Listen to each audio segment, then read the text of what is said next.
আজ হচ্ছে শ্রাবণের চতুর্থ সোমবার। তো এটা হচ্ছে মায়ের শাড়ি, খুব সুন্দর করে সেজে নিয়েছি। বাবার জন্য যেগুলো পেরেছি সবগুলো নিয়েছি। তো ডাব দেওয়ার খুব ইচ্ছে ছিল, একটা ডাবও কিনে নিয়েছি। আর তোমাদেরকে দেখাচ্ছি যে আমাকে শাড়িটা পরে কেমন লেগেছে, অবশ্যই জানিও।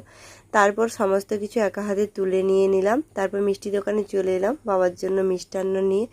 প্রচণ্ড ভেজাল, যেহেতু সোমবারে চতুর্থ সোমবার প্রচুর পরিমাণে বাড়তি এসেছে।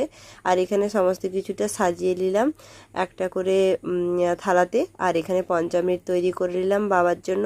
কি যে আনন্দ লাগছে সে আর বলার বাইরে। প্রত্যেকটা সোমবারই আমার হাজব্যান্ড থাকে না এই বছর। তো যাই হোক, ভোলে বাবার কৃপায় কাজ করছে, এটাই অনেক। তো বাবার কাছে পুজো দিলাম দুই বোন মিলে, নিজের মনস্কামনা বললাম, আমার মনস্কামনাগুলো বাবা যেন পূরণ করে। তারপর মা বলল চলে আসবি, কারণ নিরামিষ আমার রান্না করার সময় নেই, এক্সাম আছে। তারপর ভোলে বাবাকে প্রণাম করে বাড়ি চলে গেলাম।